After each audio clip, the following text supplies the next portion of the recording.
Bonjour à toutes et à tous et bienvenue dans Biome. La semaine dernière, nous avons vu ensemble les grands principes de la dormance des végétaux. Cette semaine, nous nous intéressons donc tout logiquement à celle des animaux.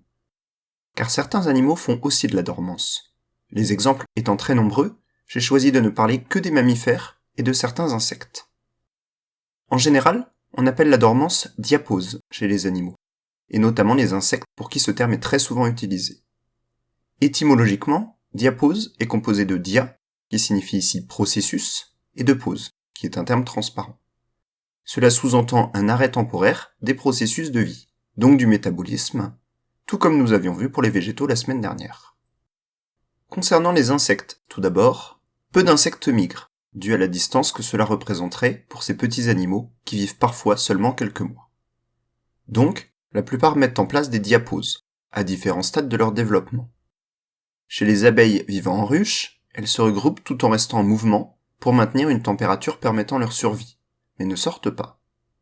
Les coccinelles cherchent un abri dans lequel elles vont rester plusieurs mois en vie ralentie, là encore sans sortir.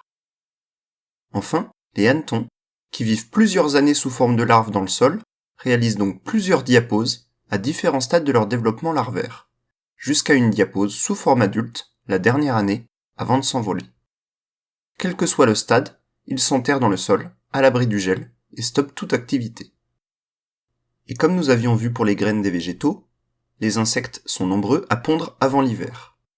C'est donc le futur individu qui va passer l'hiver en développement très ralenti dans son œuf, avant de pouvoir sortir lorsque les conditions climatiques seront meilleures. Cependant, certaines espèces de papillons, notamment la belle dame, sont capables de migrer comme les oiseaux, et réalise des allers-retours entre l'Europe du Nord et l'Afrique du Nord, dont le trajet s'étend sur 2 générations parfois.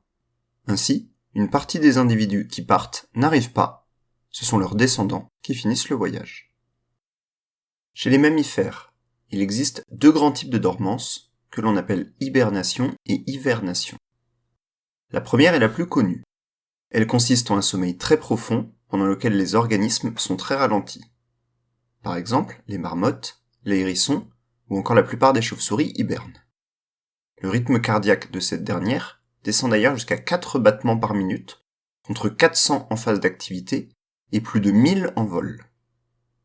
De même, leur température corporelle passe de 40 degrés en activité à seulement 6 degrés en hibernation. D'où la nécessité de ne pas les déranger l'hiver, car l'état d'alerte les oblige à dépenser beaucoup d'énergie pour se préparer à fuir, ce qui les met en danger. Moins connue, l'hivernation est une hibernation partielle. Ainsi, les ours bruns, malgré une fausse croyance, n'hibernent pas mais ils hivernent. Plutôt que de recourir à un sommeil total, ils vont, durant cette période, dormir la plupart du temps, mais ils peuvent se réveiller et se déplacer dans leur abri, sans toutefois manger, utilisant les réserves de l'organisme faites avant l'hiver. Leur température corporelle ne baisse d'ailleurs que de quelques degrés seulement. Les femelles vont même mettre bas pendant cette période, et les oursons ne verront l'extérieur qu'après quelques mois de vie. Saviez-vous d'ailleurs que certains animaux, insectes ou mammifères, sont capables de mettre leur embryon en diapause ? Le but est de décaler la naissance de la génération suivante, lorsque les conditions environnementales seront meilleures pour maximiser les chances de survie des petits.